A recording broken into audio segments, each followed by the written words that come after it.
Hello everyone, मैं हूं जयेश राजगौर और स्वागत है आप सभी का इस नए इंटरेस्टिंग यूट्यूब वीडियो में। दोस्तों, हम पढ़ रहे हैं 12th स्टैंडर्ड का इंफॉर्मेशन टेक्नोलॉजी। जी हाँ दोस्तों, साइंस, कॉमर्स और आर्ट्स सभी स्ट्रीम्स के बच्चों के लिए इंफॉर्मेशन टेक्नोलॉजी ये एक बहुत अहम सब्जेक्ट है। फिर वो प्रैक्टिकल हो या थियोरेटिकल, ये बहुत ज़्यादा मायने रखने वाला सब्जेक्ट है। हम पढ़ रहे हैं दोस्तों chapter number 1 advanced web designing, और साथ साथ वीडियोस की सीरीज के द्वारा मैं आपको ये कोशिश कर रहा हूँ कि HTML और एडवांस्ड वेब डिज़ाइनिंग के कुछ टिप्स और ट्रिक्स आपको बताते जाऊँ। दोस्तों, हमारी नई टेक्स्ट बुक के अनुसार जो भी नए प्रॉपर्टीज, फिर वो फॉर्म के हों या CSS के नए एलिमेंट्स हों या फॉर्म के नए एलिमेंट्स, दोस्तों उसके ऊपर मैंने वीडियोस बना दिए हैं। आप प्लेलिस्ट में जाएं और प्लेलिस्ट के अंदर जितने भी आपको IT के वीडियोस हैं वो आप देख सकते हैं। दोस्तों, इसके अलावा इकोनॉमिक्स और OCM के भी वीडियोस आपको चैप्टर वाइज प्लेलिस्ट में मिल जाएंगे। तो अगर आप इस चैनल पर नए हैं तो इसे जरूर सब्सक्राइब कीजिए और बेल आइकन दबाइए ताकि इकोनॉमिक्स, OCM और IT से रिलेटेड वीडियोस के नोटिफिकेशन आपको मिलते रहें। तो चलिए शुरू करते हैं और आज जानते हैं CSS की कुछ नई प्रॉपर्टीज, कुछ नए एलिमेंट्स के बारे में, और HTML5 की फिर एक बार शुरुआत करते हैं। दोस्तों, basic structure HTML head, title, title लिखो, टाइटल क्लोज, टाइटल लिखो, टाइटल क्लोज। जैसे ही title close, head close, head close तो body start, body close, HTML close. दोस्तों, ये बेसिक स्ट्रक्चर अमूमन HTML में फॉलो किया जाता है और ज्यादातर बड़े छोटे प्रोग्राम्स में इसी स्ट्रक्चर को फॉलो करना पड़ता है। दोस्तों, अगर आप नए हैं तो इस स्ट्रक्चर को जरूर प्रैक्टिस कीजिए और इसके नोट्स बनाना शुरू कीजिए। दोस्तों, ये कुछ CSS की प्रॉपर्टीज हैं। पिछले वीडियो में भी हमने इन प्रॉपर्टीज को डिस्कस किया है। बहुत बेसिक प्रॉपर्टीज हैं जो आपको अलग अलग एलिमेंट्स को अपने वेब पेज पर, अपनी वेबसाइट पर अच्छे से प्रेजेंट करने में मदद करती हैं। CSS होता ही स्टाइल मारने के लिए है, तो कहीं ना कहीं स्टाइल अप्लाई करना है अगर आपको, तो इन प्रॉपर्टीज का इस्तेमाल करना पड़ेगा। जैसे colour, to change colour, background का कलर चेंज करने के लिए, फॉन्ट वेट, फॉन्ट को ज्यादा थिक, हार्ड बनाने के लिए, बोल्ड करने के लिए, फॉन्ट स्टाइल इटैलाइज करने के लिए, टेक्स्ट डेकोरेशन की अलग अलग प्रॉपर्टीज हैं जैसे अंडरलाइन, ओवरलाइन, स्ट्राइक थ्रू वगैरह। इसके अलावा टेक्स्ट का अलाइनमेंट अगर चेंज करना है तो वो भी CSS की प्रॉपर्टी में आ जाता है, टेक्स्ट अलाइन करके। फॉन्ट फैमिली, अलग अलग फॉन्ट स्टाइल्स को चुनने के लिए, फिर वो एरियल हो, Arial Black, Times New Roman, Cooper Black या इम्पैक्ट, ऐसे अलग अलग फॉन्ट्स आप चुन सकते हैं। इसके अलावा अगर फॉन्ट प्रॉपर्टीज की बात करें तो फॉन्ट साइज एक CSS प्रॉपर्टी है जो साइज फॉन्ट की इंक्रीज डिक्रीज करने में हेल्प करती है। लेटर स्पेसिंग, ब्लैंक स्पेसेस डालता है, padding, once again blank spaces between cells. इसके अलावा बॉर्डर अप्लाई करना है अगर आपको, तो CSS से आप किसी भी एलिमेंट को बॉर्डर डाल सकते हैं। साथ ही साथ बैकग्राउंड में अगर आपको कलर नहीं, एक फोटोग्राफ चाहिए, एक इमेज चाहिए, तो CSS की बैकग्राउंड इमेज प्रॉपर्टी का इस्तेमाल कर सकते हैं। और आखिर में मार्जिन लेफ्ट, इस प्रॉपर्टी को भी मार्जिन टू द लेफ्ट करने के लिए आप इस्तेमाल कर सकते हैं। तो इस प्रकार दोस्तों ये कुछ ऐसी इंपॉर्टेंट प्रॉपर्टीज हैं जो CSS में अमूमन हम इस्तेमाल करते हैं।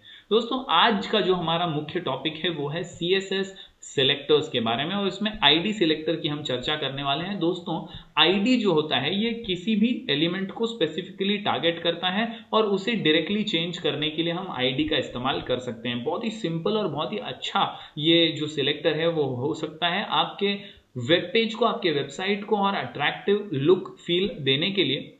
या एलिमेंट का कलर या उसकी साइज या फॉन्ट स्टाइल चेंज करनी है तो आप ID के द्वारा चेंज कर सकते हैं। The ID selector selects the ID attribute of an HTML element, यानी किसी भी टैग या किसी भी HTML एलिमेंट में ID सिलेक्टर यूज करके आप बहुत सारे बदलाव कर सकते हैं। An ID is always unique within the page, so it is a unique element. यानी ज्यादातर जो टैग्स हैं HTML के बेसिक टैग्स, अमूमन उन सबके साथ आप एक यूनिक ID का इस्तेमाल करके, पहले से उसे स्टाइल में स्पेसिफाई करके बहुत सारे अट्रैक्टिव चेंजेस आपके वेब पेज में ला सकते हैं। It is written with the hash character followed by the ID name, यानी जब भी आपको डिक्लेरेशन करना है ID का तो हैश टैग आपको यूज करना है और ID स्पेसिफाई करना है, और उसके बाद आप उसे अपने वेब पेज में यूज कर सकते हैं अलग अलग HTML एलिमेंट्स के साथ। चलिए देखते हैं एक छोटा सा प्रोग्राम की कैसे एग्जैक्टली इसको हम एग्जीक्यूट कर सकते हैं। दोस्तों, ये एक छोटा सा प्रोग्राम है आपके सामने, आप देख सकते हैं यहाँ पर HTML हेड स्टाइल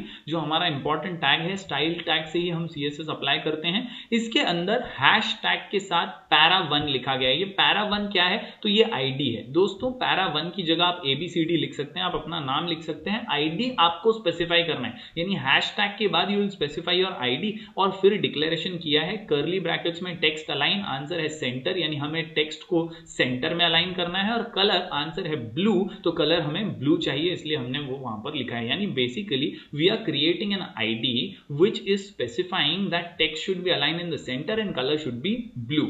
अब स्टाइल क्लोज कर दिया, हेड क्लोज कर दिया, बॉडी स्टार्ट कर दिया। अब मुझे ये आईडी कहां यूज करना है वो मेरे ऊपर है।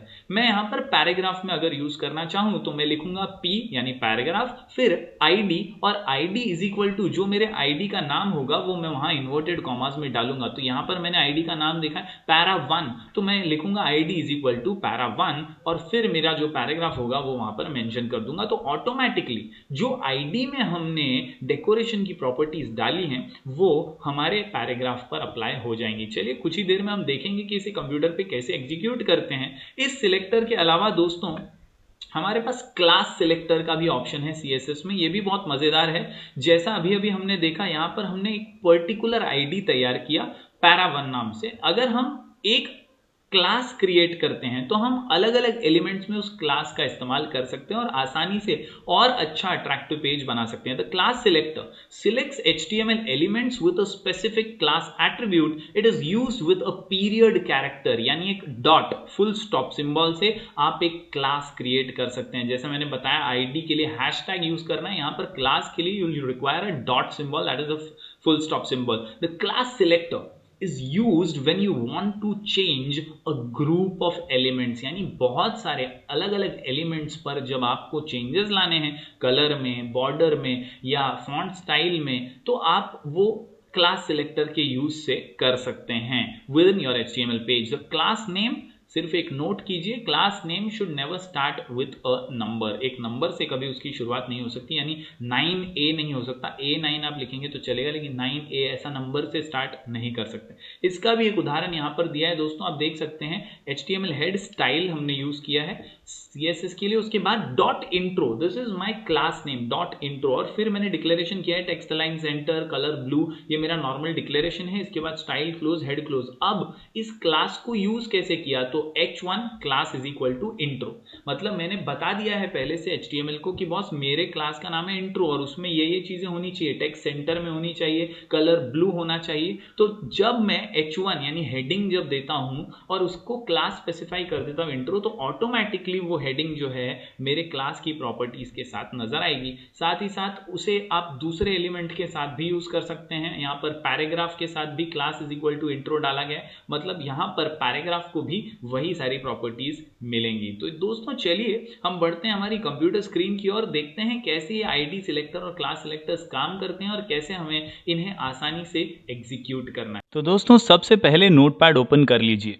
दोस्तों आज जो हम प्रोग्राम कर रहे हैं वो है हमारे आईडी सिलेक्टर का प्रोग्राम। तो आईडी सिलेक्टर का प्रोग्राम आपके टेक्स्ट बुक में दिया गया है, हम इसी कोडिंग को सबसे पहले यहाँ पर लिख लेंगे। दोस्तों जैसे ही आप कोडिंग लिख लेंगे, सबसे अहम चीज़ इसमें आप नोट डाउन कीजिए, the most important line here is this one. जी हाँ दोस्तों, यहाँ पर हमने आईडी का डिक्लेरेशन किया है, यही लाइन सबसे महत्वपूर्ण है। अगर इसमें आप कुछ मिस्टेक कर देंगे तो आपका आउटपुट नहीं आएगा। याद रखिए HTML हेड स्टाइल टैग का इस्तेमाल करना है आपको CSS अप्लाई करने के लिए। स्टाइल ओपन और स्टाइल क्लोज के बीच में आप आईडी डिक्लेरेशन कर रहे हैं, यानी आईडी सिलेक्टर का इस्तेमाल कर रहे हैं। यहाँ पर मैंने बताया है हैश टैग करके para1 और फिर डिक्लेरेशन किया है कि मुझे टेक्स्ट अलाइन यूज करना है और टेक्स्ट अलाइन सेंटर होना चाहिए, कलर जो है मुझे ब्लू चाहिए, तो वो मैंने यहाँ पर डिक्लेरेशन दे दिया है। ये करने के बाद स्टाइल क्लोज कर दिया। स्टाइल क्लोज करने के बाद हेड क्लोज, बॉडी स्टार्ट। अब यहाँ पर देखिए दोस्तों क्या किया है, P for paragraph text tag को यूज किया और यहाँ पे ID is equal to para1 inverted commas में लिखना है दोस्तों, जरा भी इसमें मिस्टेक मत कीजिएगा, सिंगल इन्वर्टेड नहीं डबल इन्वर्टेड कॉमास हैं। और दोस्तों याद रखिए, आप जो आईडी का नाम यहाँ ऊपर देते हैं वही नाम आपको यहाँ पर भी मेंशन करना है। अगर दोनों में कुछ भी मिस्टेक करते हो आप, तो आपका आईडी जो है वो कनेक्ट नहीं होगा और आपको आउटपुट गलत आएगा। तो आपको यहाँ पर आईडी प्रॉपरली लिखना है, उसके बाद आपको ये एंगल ब्रैकेट इधर क्लोज करना है और जैसे आप नॉर्मल पैराग्राफ लिखते हैं, आप हेडिंग लिखते हैं, वैसे आप यहाँ पे अपना कंटेंट लिखेंगे। पैराग्राफ मैंने यहाँ क्लोज कर दिया। उसके बाद मैंने एक और पैराग्राफ टैग यूज़ किया है, लेकिन इसमें मैंने आईडी का यूज़ नहीं किया, ये नॉर्मल है और इसलिए मैंने यहाँ लिखा है this paragraph will not be affected, P close, body close, HTML close. चलिए देखते हैं इसका आउटपुट किस प्रकार है। मैं फाइल में जाऊँगा, सेव एज करूँगा और यहाँ पर सेव एज करने के बाद मैं यहाँ पर इसको नाम दे देता हूँ id.html। तो दोस्तों यहाँ पर लोकेशन सिलेक्ट करना बहुत ज़रूरी है। मैं डेस्कटॉप सिलेक्ट कर रहा हूँ और इसे यहाँ पर मैं सेव कर देता हूँ। दोस्तों अब हम उस लोकेशन पे जाते हैं और देखते हैं कि हमारा आउटपुट किस प्रकार है। डेस्कटॉप पे मैं चले जाता हूँ, यहाँ पर मुझे फाइल नज़र आ रही है id, इस पर डबल क्लिक करते ही आपको नज़र आएगा कि ये मेरा आउटपुट यहाँ पर आ गया है और जो मेरा फर्स्ट P था जिसे मैंने अलाइन सेंटर किया हुआ है, उसने ऑटोमेटिकली आईडी ले लिया है और ऑटोमेटिकली वो ब्लू कलर में भी नज़र आ रहा है। ये क्यों हुआ है? क्योंकि कहीं ना कहीं हमने इसे मेंशन किया है। यहाँ पर आप देख सकते हैं पैरे 1 के अंदर जो हमारी आईडी है, इसमें हमने टेक्स्ट अलाइन सेंटर और कलर ब्लू दिया हुआ है। तो दोस्तों जो आप यहाँ पर असाइन करेंगे वही उस पर अप्लाई होगा। जैसे अब मैं यहाँ पे रेड करता हूँ, सेव करके इधर मैं इसको रिफ्रेश करता हूँ तो ये रेड हो जाता है। क्यों हो जाता है ये ऐसा? क्योंकि यहाँ पर जो हमने अप्लाई किया है उसी का हमने यूज़ नीचे पैराग्राफ टैग के साथ किया है। तो चलिए दोस्तों अब हम क्लास सिलेक्टर का प्रोग्राम ले लेते हैं। क्लास सिलेक्टर का भी एग्जाम्पल हमें यहाँ पर टेक्स्ट बुक में दिया गया है, बस यही हमारा प्रोग्राम है क्लास सिलेक्टर का। इसमें फ़र्क कुछ ज़्यादा नहीं है दोस्तों, आप देखते ही समझ जाएंगे कि हमने आईडी की जगह सिर्फ एक क्लास डिक्लेयर किया है, डॉट जो फुल स्टॉप सिंबल है उसका इस्तेमाल करके, यानी स्टाइल टैग ओपन किया और उसके अंदर डॉट इंट्रो और फिर हमने जो है हमारा डिक्लेरेशन जो भी हमें करना है वो हमने कर दिया है। फिर style close, head close, body start. और अब खास बात यह है कि यहां पर मैंने h1 के साथ क्लास डिक्लेयर किया है। पहले मैं id इज इक्वल टू लिख रहा था, अब क्लास इज इक्वल टू और यहां पर मैंने क्लास का नाम दे दिया है। खास बात दोस्तों ये है, दोनों में फर्क इतना है कि वहाँ पर हम मल्टीपल एलिमेंट्स पर यूज़ नहीं कर रहे थे, क्लास हम मल्टीपल एलिमेंट्स के साथ यूज़ कर सकते हैं। जैसे यहाँ पर h के साथ मैंने यूज़ किया है, इधर पैराग्राफ के साथ भी मैंने क्लास को इस्तेमाल किया है। तो अब देखते हैं इसका आउटपुट कैसा निकल के आता है, क्योंकि यहाँ पे हमने मल्टीपल एलिमेंट्स यानी हेडिंग पर भी हमने क्लास को यूज़ किया है और पैराग्राफ पे भी यूज़ किया है। तो मैं इसे सेव करता हूँ, फाइल सेव एज, हम लोकेशन डेस्कटॉप ले लेता हूँ मैं यहाँ पर और इसका नाम देता हूँ मैं class.html और इसे भी मैं सेव कर देता हूँ। Once you saved the file, आप अपने लोकेशन पे जाइए, आपको फाइल मिल जाएगी, उस पर डबल क्लिक कीजिए और आपको जो है आउटपुट भी नज़र आएगा। अब देखिए दोस्तों यहाँ पर आउटपुट में जो हेडिंग है वो भी आपको सेंटर अलाइंड और कलर ब्लू में दिख रही है और जो पैराग्राफ है वो भी सेंटर अलाइंड और ब्लू में दिख रहा है। क्यों? क्योंकि हमने h1 में भी क्लास का इस्तेमाल किया है और